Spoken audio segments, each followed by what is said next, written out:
இவர் மதுவிற்கு அடிமை, கஞ்சா புகைப்பார். விலைமாதரோடு கொல்கத்தாவின் பாக் பஜாரில் உள்ள சிவப்பு விளக்கு பகுதிகளில் வாழ்க்கை. சதா கோர்ட் கேஸ் என்று ஓட்டம். இவரை சுவாமி சித்பவானந்தர் ஓல்சேல் சின்னர், அதாவது பாவங்களின் மொத்த வியாபாரி என்று சிலாகித்து சொல்லுவார். அப்படிப்பட்ட இவர் பின்னாளில் வழிதவறிய பெண்களுக்கு வழிகாட்டியாக இருந்தார், ஒரு மிகப்பெரிய யோகியாக மாறினார் என்றால் உங்களால் நம்ப முடிகிறதா? ஆம், இத்தகைய ஒரு அற்புதமான உண்மை கதையைத்தான் நாம் இப்போ பார்க்க போகிறோம். அனைவருக்கும் வணக்கம். நம்முடைய ஆன்மீக பாதையில் சேனலுக்கு உங்களை வரவேற்பதில் மகிழ்ச்சி. இந்த கதை உங்கள் மனசில் நிச்சயமான ஒரு தாக்கத்தை ஏற்படுத்தும் என்று நான் நம்புகிறேன். பக்தி பாதையில் செல்ல ஒரு உந்துதலாகவே இருக்கும் என்று நினைக்கிறேன். வாருங்கள், கதைக்குள் செல்லலாம். நான் குடித்த ஒயின் பாட்டில்களை ஒன்றன் மீது ஒன்றாக நிறுத்தி வைத்தால் அவை இமயமலையில் உள்ள எவரெஸ்ட் சிகரத்தின் உயரத்தையே தொட்டுவிடும் என்று நகைச்சுவையாக சொன்னார் கிரீஷ் சந்திர கோஷ் என்னும் வங்காள நாடக ஆசிரியர். யார் இந்த கிரீஷ் சந்திர கோஷ்? 19ஆம் நூற்றாண்டின் வங்காள நாடகியலின் தந்தை என்று போற்றப்படுபவர். மிகச்சிறந்த நடிகர், சிறந்த தயாரிப்பாளர், மிகச்சிறந்த எழுத்தாளர். பாரத கலாச்சாரத்தை மையமாக கொண்டு அவர் படைத்த நாடக இலக்கியங்கள் மற்றும் சைதன்ய லீலா போன்றவை வங்காள ரசிகர்களை சுண்டி இழுத்தது. ராமகிருஷ்ணர் போன்ற துறவியர்கள், வித்யாசாகர் போன்ற அறிஞர்கள், எட்வின் அர்னால்ட் போன்ற கவிஞர்கள், அன்றைய வெள்ளைக்கார ஆட்சியாளர்கள் அவரின் பரம ரசிகர்கள் ஆனார்கள். சைதன்ய லீலா என்ற நாடகத்தில் மெய்மறந்த ராமகிருஷ்ண பரமஹம்சர் பரவச நிலை எய்தி நாடக மேடைக்கே சென்று அவரோடு சேர்ந்து நடனம் ஆடினார் என்றால் கிரீஷின் எழுத்தாற்றல், நடிப்புத்திறன் இரண்டுமே நம்மை பிரமிக்க வைக்கிறது. ஆனாலும் ஒப்பற்ற நாடக நடிகரான இவரின் மறுபக்கம் நம்மை சற்றே அதிர்ச்சி அடைய செய்கிறது. இவர் மதுவிற்கு அடிமை, கஞ்சா புகைப்பார். விலைமாதரோடு கொல்கத்தாவில் பாக் பஜாரில் உள்ள சிவப்பு விளக்கு பகுதிகளில் வாழ்க்கை. சதா கோர்ட்டு கேஸு என்று ஓட்டம். இவரை சுவாமி சித்பவானந்தர் பாவங்களின் மொத்த வியாபாரி என்று சிலாகித்து சொல்லுவார். இதற்கிடையில் இறைவனை அடைய வேண்டும் என்ற எண்ணம் கிரீஷின் மனதின் அடித்தளத்தில் உயிரோட்டமாக உறங்கிக் கொண்டிருந்தது. ஆனாலும் இந்த மிகச்சிறந்த கலைஞன் அழிவு பாதையில் போகிறானே என்ற பரிதாப உணர்ச்சி நிறைய பேருக்கு ஏற்பட்டது. ஏன் இந்த அற்புதமான கலைஞனுக்கு இந்த தடம் புரண்ட வாழ்க்கை என்னும் கேள்வி நம் மனதுக்குள்ளும் எழுகிறது. ஆம், உண்மைதான். அளப்பரிய ஆற்றலும் மிருக பலம், அறிவும் படைப்பாற்றலும் கொண்டவர்கள் வாழ்க்கையில் சாதிப்பார்கள் அல்லது வழிதவறி பாவக்குழியிலும் வீழ்வர். அவர்களுக்கு சரியான வழிகாட்டி இல்லை என்றால் அப்படித்தான் நடக்கும். இவருக்கு 6 வயதில் தாயை இழந்த இந்த சிறுவன் அன்னையிலா சேய் போல் அலக்கண் உற்றான். வழிநடத்த ஆளில்லை. வழி தவறியதில் வியப்பென்ன? கலை உலகில் அவரது முத்திரை பதித்த பயணம் ஒருபுறம்.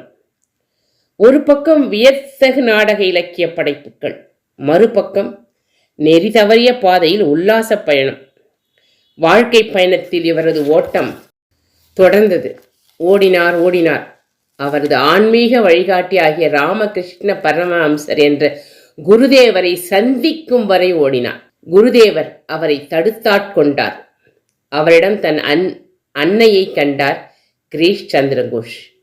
நெறி தவறிய வாழ்க்கை ஓட்டம் ஒரு முடிவுக்கு வர ஆரம்பித்தது. கொல்கத்தாவின் ஸ்டார் நாடக அரங்கில் 1884ஆம் ஆண்டு டிசம்பர் மாதம் 14ஆம் தேதி சைத்தன்ய லீலா என்ற நாடகத்தை காண வந்த பொழுது குருதேவரை சந்தித்து தன்னை அறிமுகம் செய்து கொள்கிறார் கிரீஷ் சந்திர கோஷ். மகராஜ், நான் ஒரு பாவி. இல்லை மகனே கிரீஷ், எவன் ஒருவன் தன்னை பாவி என்று பகர்கின்றானோ அவன் உண்மையிலேயே பாபியாகி விடுவான். கிரீஷ், யாரும் இந்த உலகில் பாவி இல்லையப்பா. அனைவரும் கடவுளின் குழந்தைகள். அறியாமைதான் கண்களை மறைக்கிறது என்றார் குருநாதர். அதற்கு கிரீஷ், சுவாமி, நான் உட்கார்ந்த இடம் புனிதத்தை இழந்துவிடும். புல் பூண்டு கூட அங்கே முளைக்காது சுவாமிஜி என்றார்.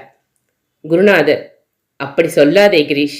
1000 ஆண்டுகளாக பூட்டி வைக்கப்பட்ட இருட்டறையில் ஏற்றப்படும் ஒரே ஒரு விளக்கு ஒரு நொடியில் அந்த இருளை அகற்றி விடாதா? சொல், உன்னால் குடிப்பதை நிறுத்த முடியாதா கிரீஷ் என்று கேட்டார். சட்டென்று கிரீஷின் முகம் மாறிவிட்டது. அப்படியெல்லாம் உங்களுக்கு உத்தரவாதம் கொடுக்க முடியாது. கிரீஷின் முரட்டுத்தனம் கொஞ்சம் தலை தூக்கியது. புன்முறுவலோடு அவர் முதுகை தட்டி கொடுத்தார் குருதேவர். சரி சரி, கடவுளிடம் பொறுப்பை கொடுத்து விடு, எல்லாம் சரியாகிவிடும். கிரீஷுக்கு இந்த வார்த்தை மிகவும் பிடித்திருந்தது. அட, பொறுப்பு அவர்கிட்ட ஒப்படைச்சிடலாமா? நம்ம ஃப்ரீயா இருக்கலாம் போல இருக்கே. தன்னை திருத்தும் பொறுப்பை இறைவனிடமோ குருதேவரிடமோ ஒப்படைத்து விட்டால் தான் கவலையற்று சுதந்திரமாக திரியலாம் என்று நினைத்தார் கிரீஷ். சற்று நேரத்தில் காளிதேவின் பிரசாதம் இதோ என்று கூறி கிரீஷின் வாயருகே அதை கொண்டு செல்கிறார் குருதேவன். ஷாக்கடித்தவர் போல் கத்தினார் கிரீஷ். வேண்டாம் வேண்டாம் சுவாமிஜி, வேண்டாம். என் உதடுகளை உங்கள் புனிதமான விரல்கள் தொடவே கூடாது. இவை பாவம் செய்தவை, கணக்கற்ற விலைமாதர்களின் கன்னங்களை வருடியவை. குருதேவா, மன்னித்து விடுங்கள். சிரித்தவாறு கிரீஷுக்கு பிரசாதத்தை வலுக்கட்டாயமாக ஊட்டி விடுகிறார். அதை மறுக்காது ஏற்றுக்கொள்கிறார் கிரீஷ். இனி காளிதேவிதான் உனக்கு கர்ணனின் கவச குண்டலங்களைப் போல இருந்து உன்னை காப்பாற்றுவாள். பொறுப்பை அவளிடம் விட்டுவிடு மகனே. உத்தரவு மகராஜ். பவ்யமாக பிரசாதத்தை ஏற்றுக்கொள்கிறார் கிரீஷ். அந்த இரவே மதுவின் மயக்கத்தில் தன் 2 நண்பர்களோடு விலைமாது ஒருத்தியின் வீட்டுக் கதவை தட்ட எத்தனிக்கும் போது அவர் மனதில் பொறி தட்டுகிறது. கதவை தட்ட மனம் வரவில்லை. எனக்கென்னமோ என் குருநாதர் ராமகிருஷ்ணர் என்னை அழைப்பது போலவே குரல் கேட்கிறது. இந்த கேவலமான செயலுக்கு அந்த உத்தமர் எப்படி பொறுப்பேற்றுக் கொள்வார்? எல்லாம் அவர் பொறுப்பு என்று விட்டுவிட்டேனே. இதை அவருக்கு எப்படி என்னால் அர்ப்பணிக்க முடியும்? இப்போது என் எல்லா செயல்களுக்கும் அவரல்லவா கர்த்தா. இந்த குதிரை வண்டியை தட்சிணேஸ்வரத்தை நோக்கி திருப்புங்கள், நண்பர்களுக்கு கட்டளையிடுகிறார் கிரீஷ். 1/2 மணி நேரத்தில் ராமகிருஷ்ணரின் அறை கதவை தட்டுகிறார். இந்த நள்ளிரவில் இங்கே என்ன செய்கிறாய் கிரீஷ்? சிரித்து கொண்டே ராமகிருஷ்ணர் கேட்கிறார். குடிபோதையில் தடுமாறி பேசுகிறார். தெரியாமல் குடித்து விட்டேன், இனி இப்படி செய்ய மாட்டேன் குருதேவரே. இச்செயலை உங்களுக்கு நான் எப்படி அர்ப்பணிப்பது? என்னை மன்னித்து விடுங்கள். இந்த நள்ளிரவிலும் உங்கள் இதய கதவு எனக்காக திறந்திருக்கிறதே சுவாமிஜி என்று உருகினார். என் குடும்பத்தார்களே என்னை தொட தயங்கி வெறுத்து ஒதுக்கும் போது என்னை தொட்டு நடனமாடி என்னை ஆன்மீக பாதையிலே நடாத்தி செல்லும் இந்த உத்தமர் கடவுளின் அவதாரமே, சந்தேகமே இல்லை. கிரீஷின் அறிவு கண் விழித்து கொண்டது. ஆஸ்கார் வைல்டு ஒரு முறை சொன்னது நினைவுக்கு வருகிறது. யோகிக்கும் பாபிக்கும் உள்ள ஒரே வித்தியாசம், ஒவ்வொரு யோகிக்கும் கடந்த காலம் உள்ளது, ஒவ்வொரு பாவிக்கும் எதிர்காலம் உள்ளது. ஆம், இதன் அர்த்தம் என்னவெனில், மாணிக்க வாசகர் போன்றவர்கள் முற்பிறவிகளிலேயே ஈஸ்வரனை மனமாற தொழுதவர்கள். முற்பிறவிகளில் முனிவராய் சித்தராய் இருந்தவர் மாணிக்க வாசகர். அவருக்கு இந்த பிறவியிலே இறைவன் தடுத்தாட்கொண்டார். ஆகினாலே அவருடைய கடந்த காலம் என்பதும் பக்தி நிறைந்ததாக இருந்திருக்கிறது என்பதே உண்மை.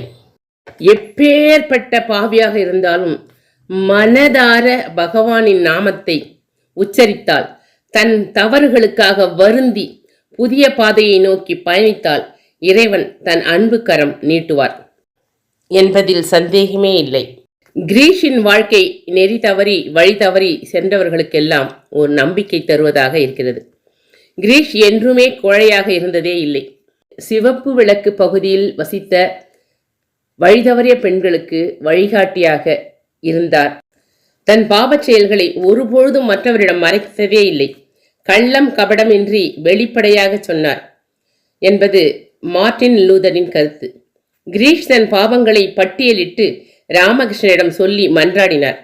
குருதேவர் ராமகிருஷ்ணர் தன் வாழ்வின் இறுதியில் தான் பெற்ற ஆன்மீக செல்வங்களை எல்லாம் ஒன்று திரட்டி விவேகானந்தரின் கையிலே ஒப்படைத்து, இதை மனிதகுலத்தின் மறுமலர்ச்சிக்கு பயன்படுத்துவாயாக என்று கட்டளையிட்டார். பாரதத்திற்கு மட்டுமல்ல, மேற்கத்திய நாடுகளுக்கும் சென்று அங்கே ஆன்மீக விழிப்புணர்வை ஏற்படுத்தினார் விவேகானந்தர்.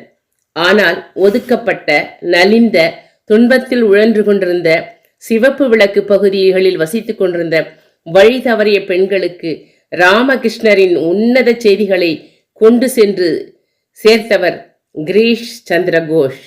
இதை மனதார உணர்ந்த அக்காலத்தில் வங்காள நாடக உலகில் கோலோச்சிய நடிகைகள் வினோதினி, தாரா சுந்தரி, டிங்கரி போன்றோர் வாஞ்சையோடு தங்கள் சுயசரிதையிலே பதிவிடுகின்றனர். குருதேவர் கிரீஷ் சந்திர கோஷை மனப்பூர்வமாக ஏற்றுக்கொண்டதற்கு காரணம் கிரீஷின் சரணாகதியில் கபடத்தனம் இல்லை. அவரின் வெளிப்படைத்தன்மை குருதேவருக்கு மிகவும் பிடித்திருந்தது. குருதேவர் ஒருமுறை காலை மாலை மட்டும் சில நொடிகள் இறைவனை நினை என்றார். இதெல்லாம் முடியாது சுவாமி, நான் மது அறிந்துவிட்டு மயக்கத்திலே இருப்பேன். எது காலை எது மாலை என்று தெரியாதவாறு மயங்கி கிடப்பேன். கட்டுப்பாடுகள் என்னை கட்டுப்படுத்தாது, அவற்றை நான் வெறுக்கிறேன்.